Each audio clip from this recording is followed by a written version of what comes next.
Half a day, welcome to Weekend Edition. I'm Tomas Manglotnia. Glad you could join us. Legislative Historic Preservation Chair Senator Therese Terlahi has called an oversight hearing on the Guam State Historic Preservation Office. Terlahi is trying to get to the bottom of several issues. On the agenda for the hearing, upcoming FANA projects, inadvertent discoveries on the live fire training range, Magua, and other sites covered under the 2010 Programmatic Agreement, the SHPO's policy on human remains and burial grounds, and an update on the Marianas Island Training and Testing Programmatic Agreement.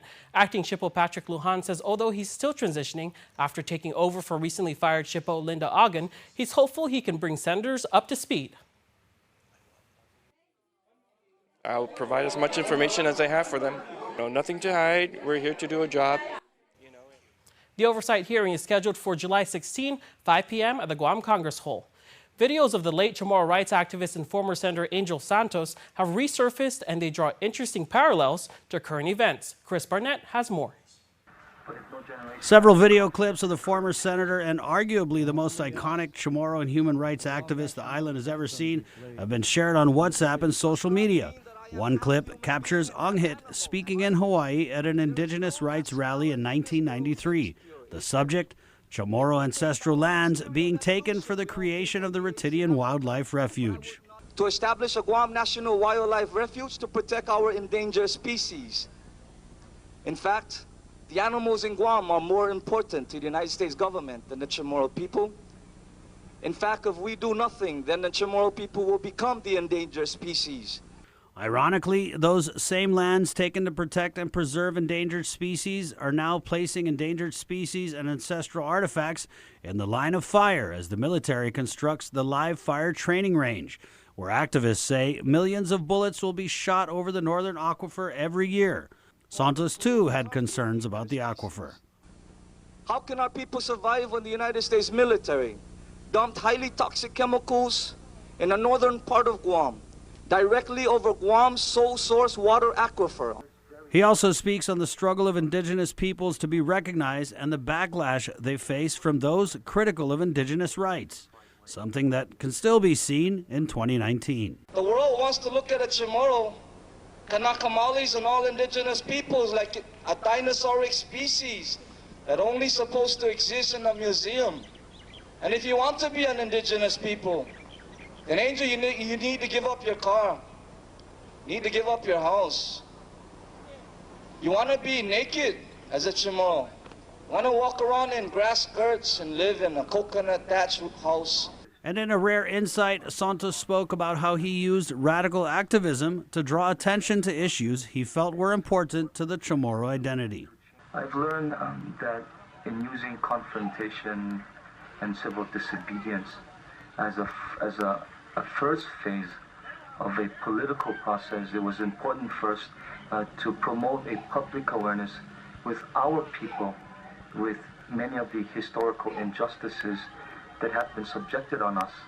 And while today we have a congressman, governor, and legislature on different pages when it comes to dealing with our relationship as a territory of the federal government, Santos, more than 3 decades ago, spoke on the need for a consistent message from Guam. People out there understand that this is the only way for the people in the United States to understand the problems here on Guam, is to hear one voice. For Guam's News Network, Chris Barnett reports. Staff Sergeant David Bellavia was recently presented the Medal of Honor by President Donald Trump for his heroic actions. Trump said during a White House ceremony, quote, "Alone in the dark, David killed 4 insurgents and seriously wounded a 5th, saving his soldiers," end quote. One of those soldiers was former Guam resident Major Joaquin Meno. Joan Argan-Chafaris reports. It was November 10th, 2004. Then First Lieutenant Joaquin Meno and his 3rd Platoon Alpha Company, 2nd of the 2nd Infantry Regiment, arrived at a house on a street in Fallujah, Iraq, as part of Operation Phantom Fury. Meno, who's originally from Inner Rohan, was Staff Sergeant David Bellavia's platoon leader. We were doing continuous operations. We had gone into a block of about 12 houses, and we get to the second to last house, and my guys are getting ready to clear it. One squad goes in, clears the first room. The other squad leapfrogs and goes to clear the next room. And then right when they were getting ready to open the door, or they opened the door to the hallway to go through there to start clearing the rest of the house, there were 2 insurgents hiding behind a jersey barrier under the stairs. and they were shooting automatic weapons directly through that doorway.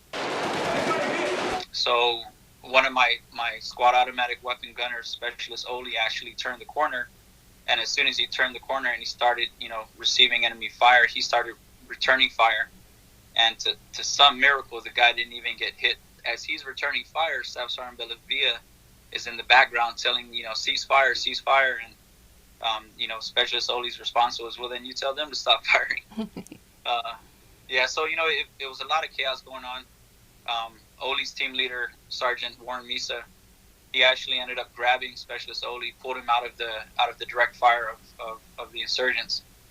Then Sergeant Bellavia came over and was providing suppressive fire so that the rest of the guys in the house could be able to pull out. Mino admits his experience in Iraq changed a lot with how he looks at life and how he does things. When you go through such tough combat situations like that, and you lose really, really good soldiers, you lose really good leaders, and you're definitely going to feel some kind of emotion. And if you don't, something's wrong with you. He adds during Operation Phantom Fury, he lost his battalion command Sergeant Major Stephen Falkenberg, his company executive officer, First Lieutenant Edward Iwan, the battalion commander's gunner Staff Sergeant James Madison, and his company commander, Captain Sean Sims. I was very fortunate that my wife was very supportive of me, and I could be able to confide in her and talk to her about stuff. This allowed Meno to cope with everything in the long run. And when he saw the men from his platoon in D.C. for the Medal of Honor ceremony, he said they picked up right where they left off, and there was a flood of emotions. Those guys are like brothers to me, man. I have a lot of pride in being Chamorro. I have a lot of pride in where I'm from and my family and what have you. But these are guys that we went through so much stuff that I'd be willing to go back into combat any day if these guys were asked to go with them. Meno says although most of his immediate family has moved off island, he does have a desire to return to Guam and give back to the place he calls home.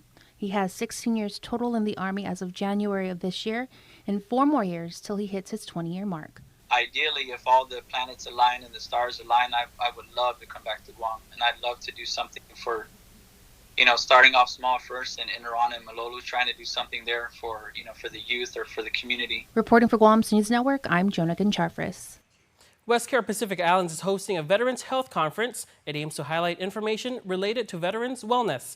The conference is themed Staying Strong, a holistic approach to veteran wellness, and will take place on Thursday, July 18 at the Guam Community College. They expect to convene 100 veterans and their families to discuss how to improve care and access to resources.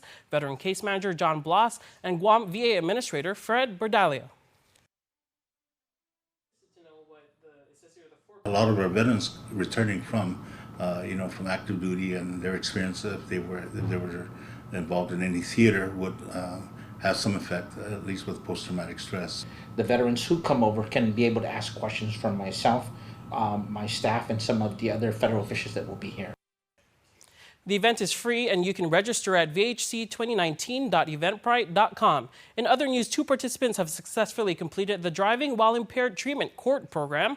The pair were honored in a graduation ceremony held at Guam Judicial Center last week. The DWI Treatment Court program works to reduce recidivism for medium and high-risk offenders through the implementation of therapeutic treatment for addiction and rehabilitation. There are 66 individuals currently participating in the DWI Treatment Court program. The graduation brings a total to 9 that have since completed the Treatment Court program, which held its inaugural ceremony in December of 2018.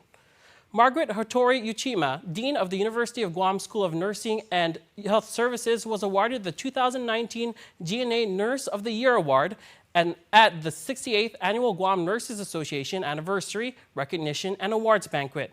She has been a nurse educator at UOG for more than 17 years and a registered nurse for 34 years. She has led the nursing program to many accomplishments, including the improvement of the graduates' NCLEX pass rate to 100% for the past 3 years, and has co-authored several grant applications to bring in additional funds and learning experiences for the school. She has been an active member of the Guam Homeless Coalition since 2009, as well as a member of several other professional organizations and honor societies. Stay tuned. Next on Weekend Edition, we have trend spotting, and still to come, the Guam Crime Stoppers Report. There are more ways to experience Guam via KUAM News, giving you what you want, when you want, and how you want it. from smart devices. Alexa, what's in the news? Here's your flash briefing. Over the web, on mobile, on streaming platforms, with immersive, interactive formats, and via social media where it's more than just content, it's conversation. More ways to keep you informed and entertained whenever you want it, wherever you are, on whatever device you're using.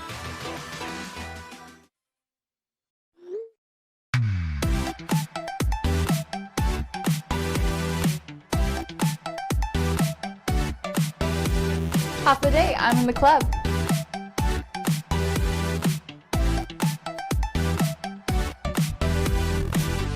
Half a day, welcome to Two Lovers Point. Half a day, I'm in the club.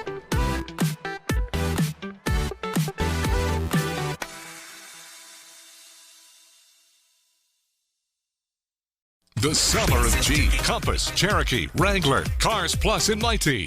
Your new adventure starts now. Buy the 2019 Motor Trend SUV of the year and get a new Jeep Wrangler Sport for $268 per paycheck. Or get a new Jeep Compass Sport, only $167 per paycheck. Let them hear you coming in the new 2019 Jeep Cherokee. Buy for $205 per paycheck. And get financing as low as 1.99% on all Jeep models. Come see why you'll be kicking it at Cars Plus in Mighty. Driven by you.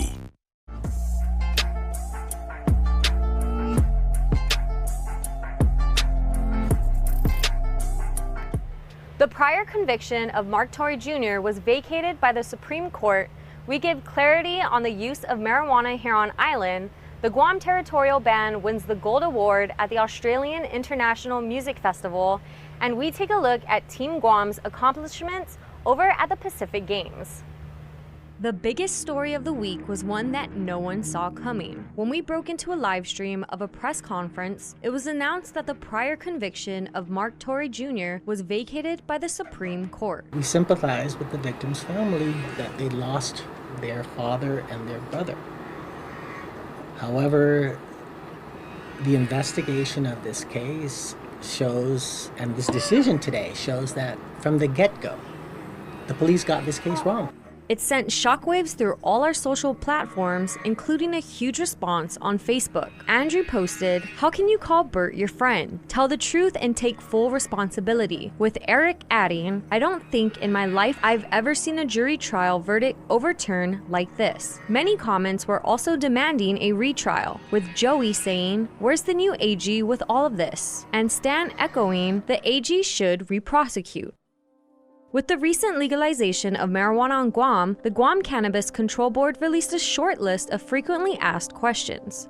So who exactly can use marijuana? Those who can consume must be 21 years of age or older. How much can I have on me or in my vehicle? Possession is legal to 1 ounce or less, or 28 grams, on one person. Can I buy or sell cannabis? No. Retail or bartering is prohibited but can be gifted up to 1 ounce. Can I travel with it? No. Marijuana is still an illegal drug under federal law and is not allowed on federal property. For a more extensive list, you can read the article on our website, www.kuam.com. Congratulations to the Guam Territorial Band for winning the Gold Award at the 30th Australian International Music Festival in Sydney. The Guam Territorial Band Gold Award. This is the third time they've won the award, having claimed gold in 2015, 2014, and now in 2019. Lastly, here's a quick look at how Team Guam is doing in this year's Pacific Games. Our men's beach volleyball bounced back from their opening game loss to Tonga and picked up a win over New Caledonia in 2 sets, 21-19, 21-19, to improve to 1-1. However, they lost to Papua New Guinea 21-16, 21-1, and currently sit at 1-2. In Olympic-style weightlifting, Deamaya Kama added to Guam's medal count after taking home a silver in the snatch, bronze in the clean and jerk, and silver for total. Jacinta Sumagese took to the platform in the 55 kg division, winning a silver in the snatch, silver in the clean and jerk, and silver for combine lift. Guam's men's basketball team started their run at defending their gold medal with a win over Samoa, 105-81. They also won 101-65 over Tonga and improved their record to 2-0. And Guam swimmer Ben Schultz won a silver medal in the 55-meter breaststroke with a time time of 28.75.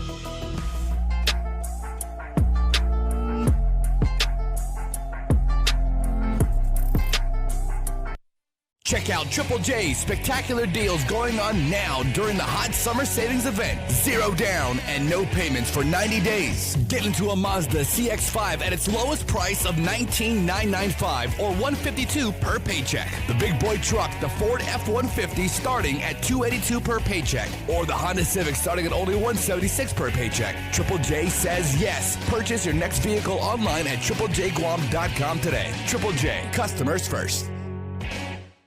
Guam's auto appearance specialist, Elegant Reflections, has been providing the automotive industry with professional detailing and car care products at its highest quality, from complete detailing, full interior detailing, exterior detailing, headlamp restoration, hand washing, seat and carpet shampoo, engine degreasing, undercarriage cleaning, paint sealant, fabric protection, paint oxidation removal, and so much more. Visit us at our new location. Call 646-5555 for an appointment. Elegant Reflections, Guam's auto appearance specialist, over 20 years of experience. Our community's most cherished holiday is right around the corner, and that also means Liberation Day is coming, so that means Liberation Parade will be here, and there's a few things you need to know in terms of safety, in terms of being safe, in terms of getting in touch with someone if you are in danger or need help. Sergeant Paul Tapao is here, the man on the case for that, and certainly a lot of folks wearing the badge and everything are going to be all up and down the parade route, making sure everybody has a good time. It's a special event. You know, it is a diamond anniversary for Guam and the Liberation, and you know, we're really, the entire island, celebrating in accordance to honoring those who've come before us, and of course our survivors. So 75 years of, you know, the celebration. It's that time of year. But, you know, I would like to touch base on the expectations of the parade route, because of the fact that we're doing something unique. We're allowing the campers who are going to overnight for the Liberation Day festivities to stay a little bit longer. So, you know, again, I want to commend Department of Parks and Recs for allowing a smooth transition on Friday for the permit issuance for those who are going to be choosing to camp out for the parade. And, you know, we want to continue that etiquette on to the parade in itself and in concluding with the celebration. So some few changes that are going to affect a lot of people. And on the 20th, if I may just do a rundown. Sure. On the 20th at 12 o'clock. From memory, no less. Yeah. So from Route 1, Route 1 and 4, all the way down to 1 and 6 by Adelup, both north and southbound lanes will be closed off. The outer lane will be closed off to allow exclusively for loading and unloading. Vehicles are going to be asked to move. However, you will have the opportunity to load and offload your equipment for the duration of the parade. Okay, so just for people, if they're new to the island and say you're somewhere if you stayed in Tumon for the night, like you had a nice family night, but you need to get back down to the naval base and everything, how do you get all the way back down to Sumai? You're going to find out on the come Liberation Day. We are going to close the roads by 5 o'clock, so all access north and southbound from 1 and 4 to Route 1 and 6 is going to be completely shut down on Liberation Day from 5 a.m. until the parade concludes. So you would have to take alternative routes, either go up to Route 4 or Route 8 down to Route 4 up to Naval Hospital. And so basically through Agenda Heights, and you come down to White Lady Bridge, and then you come out at Adelup, and then head over to You still Big have Navy. an accessible roadways to go through to get to the southern part and to the northern part of the island. Now, here's the catch to this year's celebration, is that upon completion of the parade in itself, the outer lanes will remain closed, and we are going to open up the inner lanes. So the outer and middle lanes will be closed for pedestrian traffic. That means that campers along the parade route will be able to access the carnival grounds via foot. So we've staged 3 traffic control points for pedestrian crosswalk. So it's going to be designated by the Chamorro Village. One is going to be designated by the Superior Courts of Guam, and the other traffic control point is going to be designated by the intersection of 1 and 4. Now, people are going to stay for the fireworks and, of course, the carnival and everything. And we're still going to allow campers to remain at the site. However, we are going to ask the campers to please start vacating by 11 o'clock that night. So you have until 1 o'clock the next morning, which is July 22nd, Monday morning, to vacate the premises, because we are going to open up all thoroughfares, inner, outer, and middle lane, north and southbound on Route 1. So that's Monday. So that's like 3 days of serious events that are happening within that stretch of road. Okay, now the day of the parade itself, for those of us who unfortunately won't be camping out, and we're just going to go down for the parade. We're going downtown. We're going to celebrate. There's going to be strong police presence there, like all the time. Police are always available if you need any help and everything. If there should be an emergency, or say like a child becomes separated from their family, what's the best way to actually get the assistance of a police officer? There's going to be uniform officers along every strip, every nook, cranny along that area. So within the parade route, you're going to have a uniform officer there. Go up to an officer along the parade route. You're going to see them. You're not going to be able to miss them because they're going to be situated along the parade route. We're going to have rovers. We're also going to have a those command GPD post. badges are shining in the sun. Yeah, absolutely. And it's it's one of the days in the one day of the year where we have to really be at our best and everything. And twofolds. We ask the community to please exercise proper etiquette too within the parade. This is our 75th anniversary. There's going to be a lot of celebrating going on, and we ask people to be mature, responsible, and understand that this is a time for celebrating, liberation. This is a time to honor those who came before us, who actually gave the ultimate sacrifice for freedom, and of course to honor our survivors. So, this is a special time, 75 years. It's just testament of who we are and where we are as Guamanians. Can I ask you, Sarge, how many parades have you worked with over the course of your career as a police officer? Every year. Okay. For the last 20 years, I've been a part of the Liberation Day, event and everything. Okay, so that's good, because I was going to ask you, because I've seen so many officers that I know, like when we go down there, and you see like officers, they're very, very nice, they're very professional, but even if they're wearing shades, right, they're always looking around, their head's on a swivel, they're looking up and down. As a police officer, there's thousands of people there, there's a parade going on, there's music, there's barbecue, there's 100 things happening at the same time. As an officer of the law, what are you looking for when you're charged with protecting that corner? We're looking for, of course, for safety throughout the community. So what I like to do is I play the game called grids. I put everything in grids. I look at behavior, I look at mannerism, I look at just how people are and everything, and anything that sticks out that may attract your attention, that's where you focus on. And you also have to do a scan to see what's going on around her. So if you're focusing on one grid and something's happening here, you're able to identify either they're going to be related, closely related, or they may intertwine and escalate to something bigger. So that's some of the techniques that we use. But our focus is, of course, when I first started, it was always keep the kids off the float because they throw candy, and kids get excited. They tend to run under the float. So, we ask parents to please, let's not all run out there when the floats are coming in and throwing candy. And I think they had asked the floats to make sure that things are handed out rather than thrown out of the floats, because kids have a tendency of running, and if they're tracked towards that candy that's under the tire, they're going to actually go get that candy under the tire. And once the float starts moving, then we don't want a situation. Okay, so do we have a crime of the week this week? Okay. Yes, we do. We have a stabbing that occurred down in Tumon. This happened at the Ocean View. I stand correct. The Ocean Plaza building in Tumon, and we're asking anybody who may have been present, who may have witnessed this, to please call KUAM Crime Stoppers, submit a tip online, and of course, if you want, you can call us directly at 472-8911. Okay, so here's what you need to know.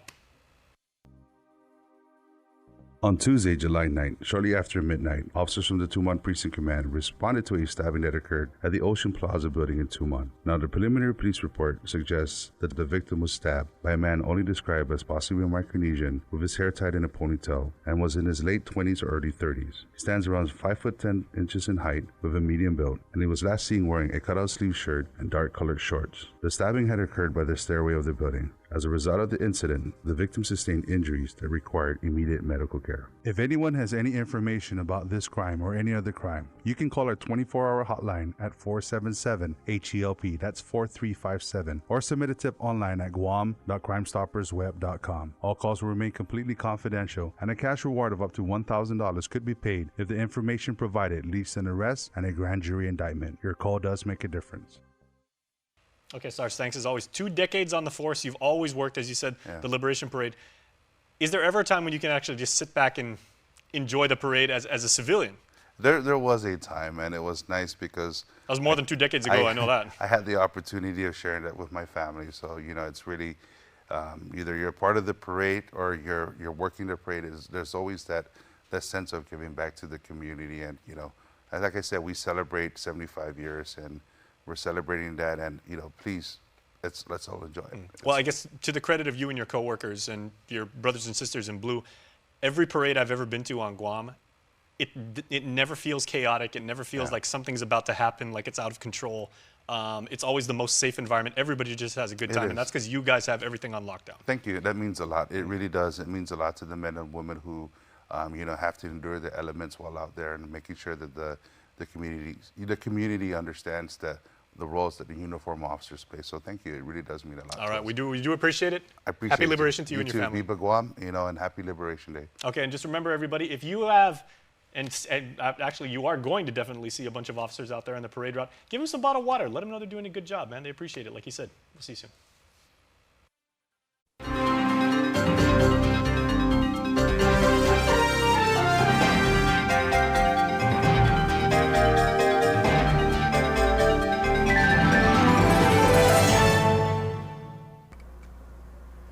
If you get nervous about having dental treatment, you're not alone.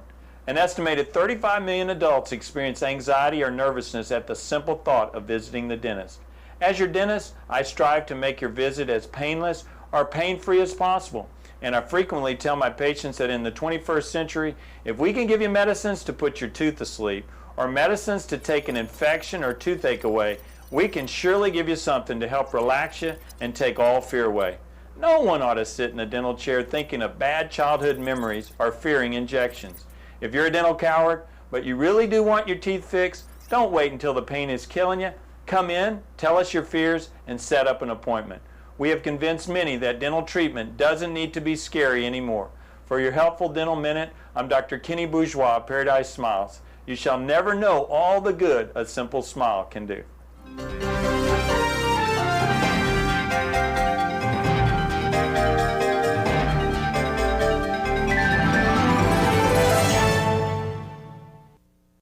Summer of Jeep, Compass, Cherokee, Wrangler, Cars Plus in Mighty.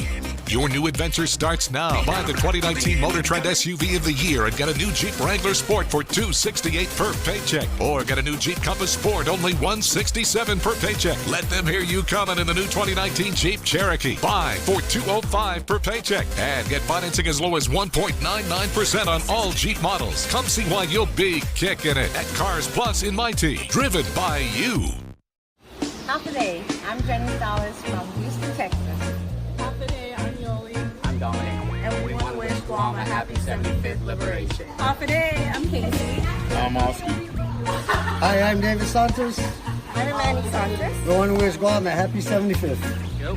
Half a day, I'm Ken. Half a day, I'm Lynn. Half a day, Guam, I'm Anitra. And I'm Marco. And we're the Rivera family from Houston, Texas, wishing Guam a happy 75th Liberation. Happy Day from Houston, Texas. Wishing Guam a happy 75th Liberation. Viva Guam!